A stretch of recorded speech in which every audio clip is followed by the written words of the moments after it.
नमस्कार दर्शक बंधु ओडिया साहित्य रिव्यू यूट्यूब चैनल को आपण मानकु स्वागत। सीपीईटी 2020 बा कॉमन पीजी एंट्रेंस 2020 सेथिरे पढ़िबाकु थिबा किछि संभाव्य प्रश्नर सूची मु प्रस्तुत करछि। 1000टी प्रश्न ता मध्यरु मु प्राच्य साहित्य, प्राचीन साहित्य, मध्ययुगीय साहित्य, उत्तर मध्ययुग साहित्य, आधुनिक साहित्यर प्रथम भाग,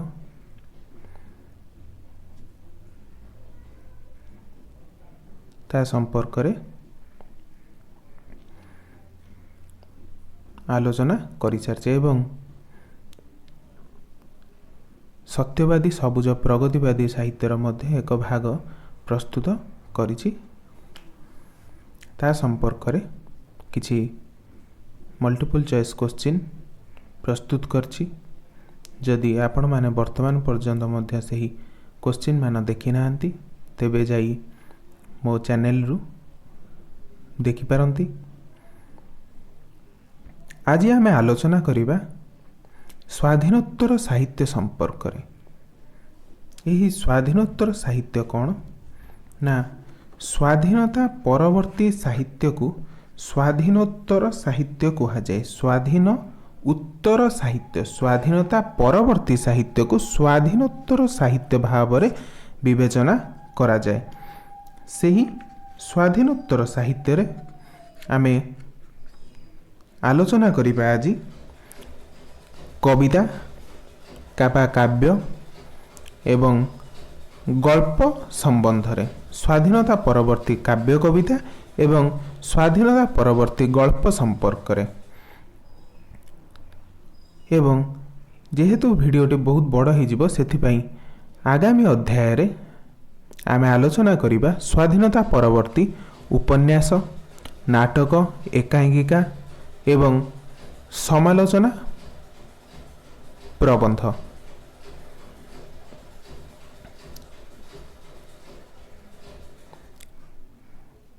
तेबे यही स्वाधीनता परवर्ती साहित्य रे स्वाधीनता आसीथिला अनेक स्वप्न नहीं।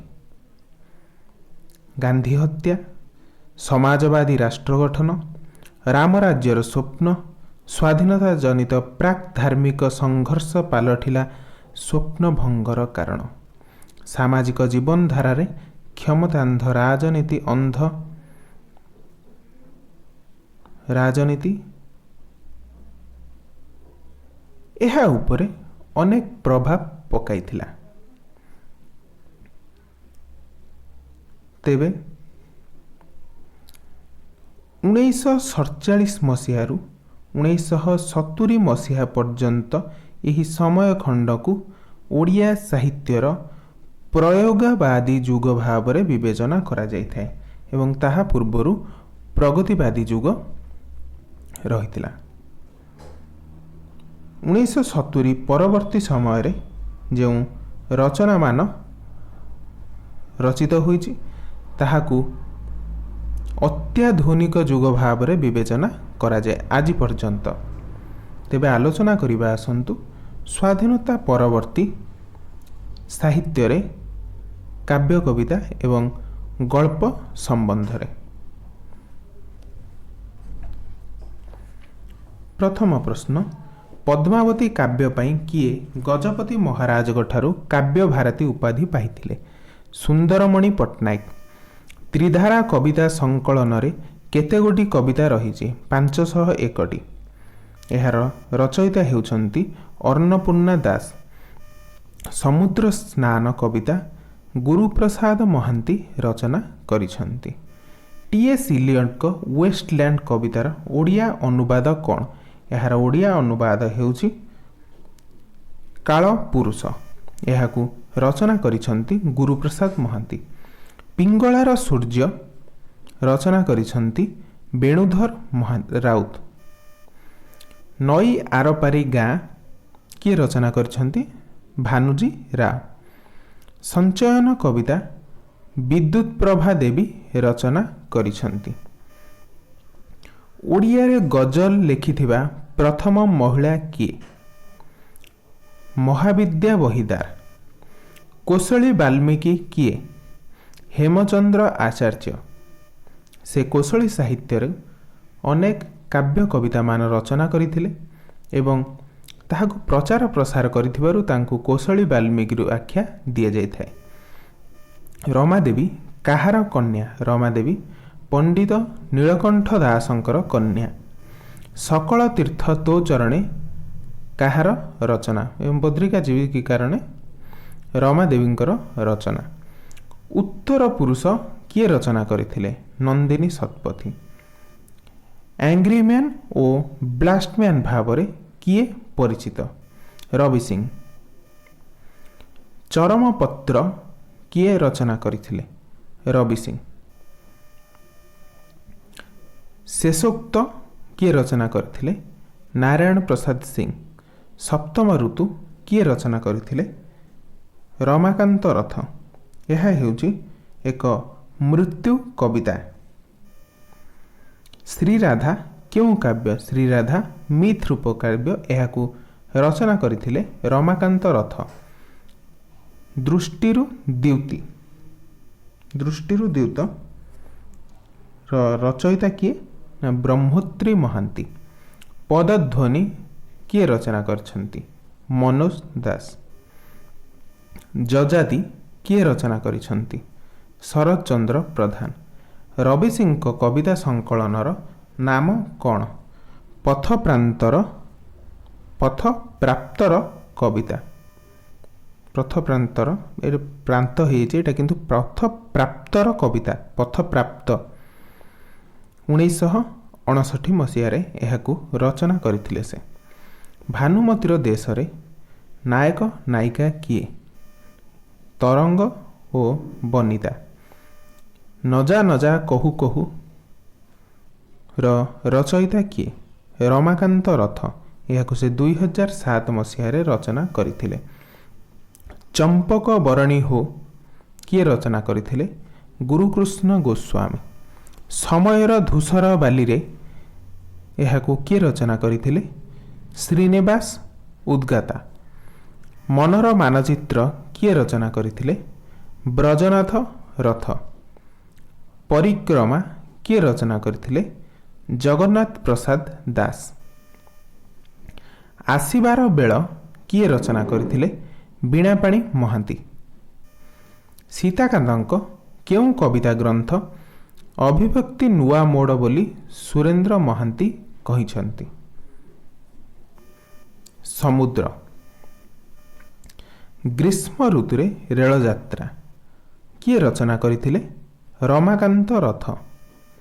ସୀତାକାନ୍ତ ମହାପାତ୍ରଙ୍କ କେଉଁ କବିତା ଗ୍ରନ୍ଥ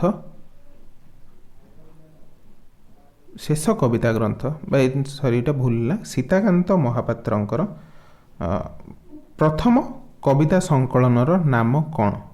ଏହା ପ୍ରଥମ ଏଠିରୁ ମିଷ୍ଟେକ୍ରେ ଲେଖିପାରିନୁ। ସୀତାକାନ୍ତ ମହାପାତ୍ରଙ୍କର ପ୍ରଥମ କବିତା ଗ୍ରନ୍ଥ କେଉଁଟି? ଦୀପ୍ତି ଓ ଦ୍ୟୁତି। ଏହାକୁ ସେ 1963 ମସିହାରେ ରଚନା କରିଥିଲେ। ସୀତାକାନ୍ତ ମହାପାତ୍ରଙ୍କର ଦ୍ୱିତୀୟ କବିତା ସଂକଳନ ନାମ କ'ଣ? ଅଷ୍ଟପଦୀ। ଏହାକୁ ସେ 1967 ମସିହାରେ ରଚନା କରିଥିଲେ। ରମାକାନ୍ତ ରଥଙ୍କର ପ୍ରଥମ କବିତା ସଂକଳନ କ'ଣ? କେତେ ଦିନର? ଏହାକୁ ସେ 1962 ମସିହାରେ ରଚନା କରିଥିଲେ। ନଈ ପହଁରା କିଏ ରଚନା କରିଥିଲେ? ସୌଭାଗ୍ୟ ମିଶ୍ର। ସାମାନ୍ୟ କଥନ କିଏ ରଚନା କରିଥିଲେ? ସୌରୀନ୍ଦ୍ର ବାରିକ। ବୃତ ଏବଂ ସୁଖ ସଂହିତା ଏହି ଦୁଇଟି କିଏ ରଚନା କରିଥିଲେ? ଦୀପକ ମିଶ୍ର। କୃପାଜଳ କିଏ ରଚନା କରିଥିଲେ? ପ୍ରଫୁଲ୍ଲ କର।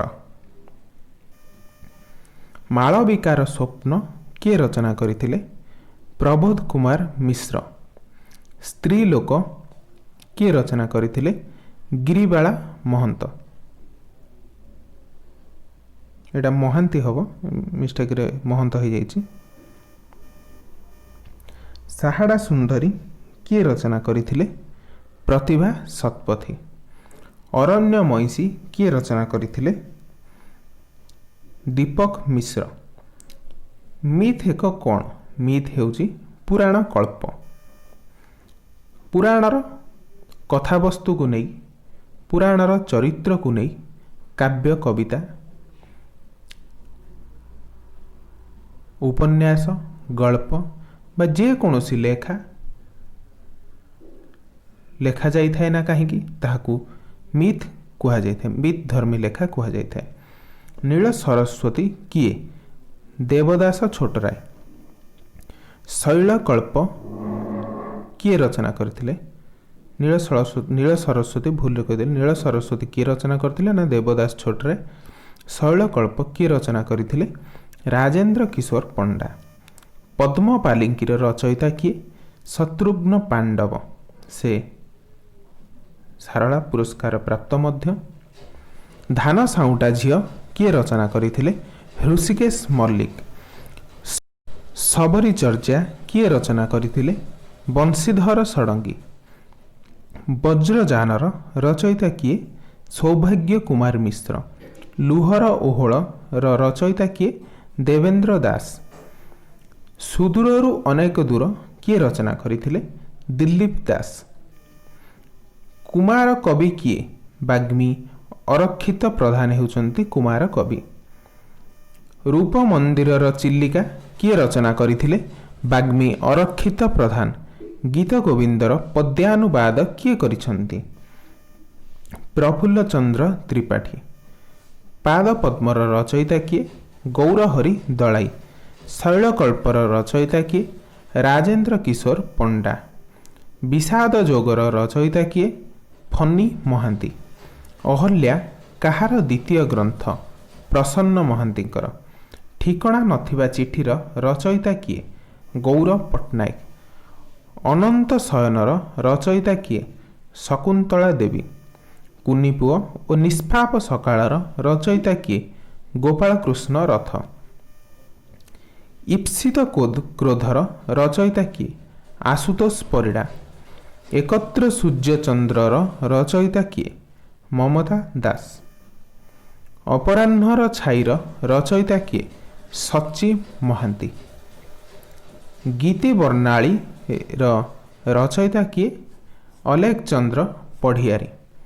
ସାବରମତୀର ରଚୟିତା କିଏ? ଶତ୍ରୁଘ୍ନ ପାଣ୍ଡବ।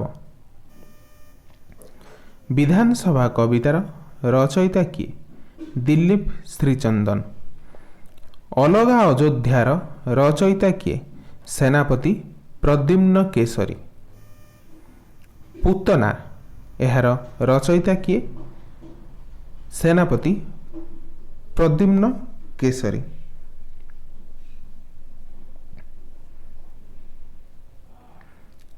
ଏହି ପୂତନା ଏକ ମିଥ୍ ଧର୍ମୀ କବିତା। ବିଦଗ୍ଧ ମଧ୍ୟାହ୍ନର ରଚୟିତା କିଏ? ନରହରି ମିଶ୍ର। ଏକ ତାରା ଦୁଇ ତାରା ଏହାକୁ କିଏ ରଚନା କରିଥିଲେ? ବେଣୁଧର ରାଉତ। ଶତଭିକ୍ଷା କିଏ ରଚନା କରିଥିଲେ? ରାଜକିଶୋର ପାଢ଼ୀ। ଦେଖା ହେଲେ କହିବ ସେ କଥା ଏହାର ରଚୟିତା କିଏ? ପ୍ରସନ୍ନ ପାଟଶାଣୀ। ଖୋର୍ଦ୍ଧା କବିତା ମୁଁ ପଢ଼େ ଏହାର ରଚୟିତା କିଏ? ପ୍ରସନ୍ନ ପାଟଶାଣୀ। କେଉଁ ଏକମାତ୍ର ନାରୀ କବି ଯିଏକି ସାରଳା ପୁରସ୍କାର ପ୍ରାପ୍ତ କରିଛନ୍ତି? ପ୍ରତିଭା ଶତପଥୀ। ଏହାପରେ ଆମେ ଆଲୋଚନା କରିବା ସ୍ୱାଧୀନୋତ୍ତର ଗଳ୍ପ ସମ୍ପର୍କରେ। ସପ୍ତଦଶୀ ଗଳ୍ପ ସଂକଳନ କିଏ ରଚନା କରିଥିଲେ? ନନ୍ଦିନୀ ଶତପଥୀ। ନୀଳ ଅନଳ କୁନ୍ତଳା କୁମାରୀ ଆଚାର୍ଯ୍ୟ। ଅଦିନ ବଉଳ ଶାନ୍ତନୁ କୁମାର ଆଚାର୍ଯ୍ୟ।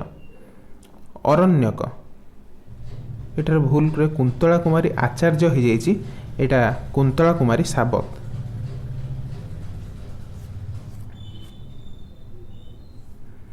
अदीन बौड़ शांतनु कुमार आचार्य।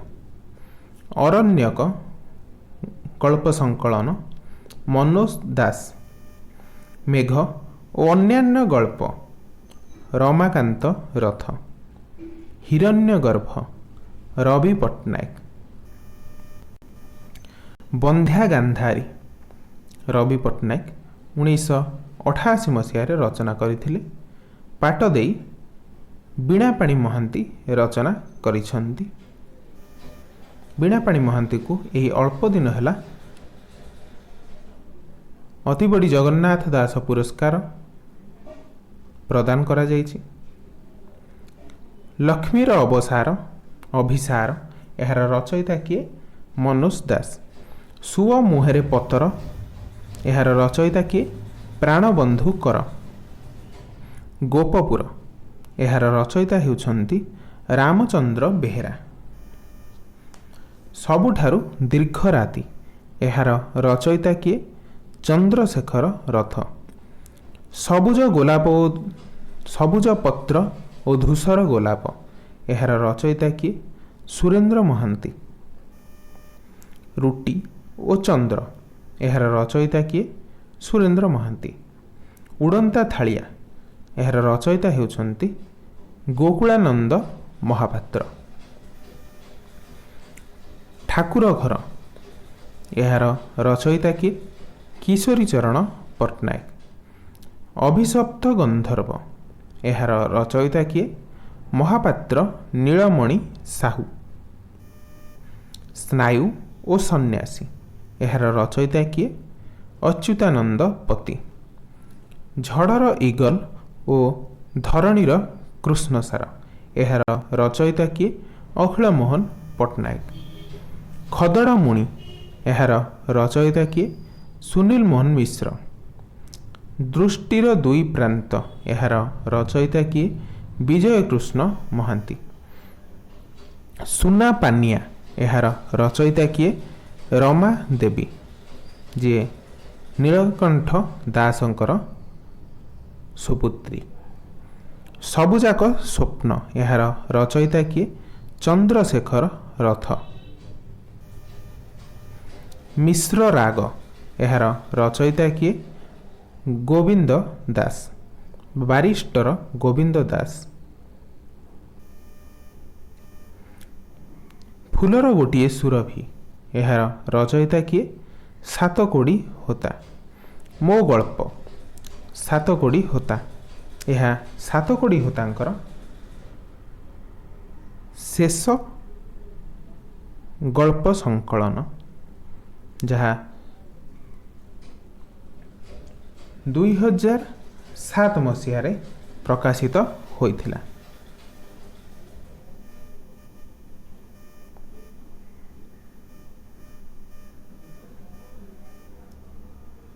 धन्यवाद। जेमिति मु कहली कि आगामी अध्याय आम आलोचना करिबा स्वाधीनता परवर्ती उपन्यास, स्वाधीनता परवर्ती नाटक एकांकिका, स्वाधीनता परवर्ती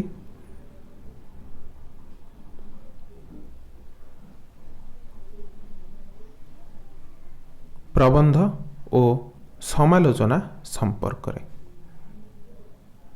धन्यवाद। जदि एपर्यंत मध्य यही चैनल को सब्सक्राइब करिनाहांती तेबे सब्सक्राइब कर दियंतु, जहा फल शीघ्र नोटिफिकेशन आपणक पाखरे पहुँची पारिबो। जय जगन्नाथ।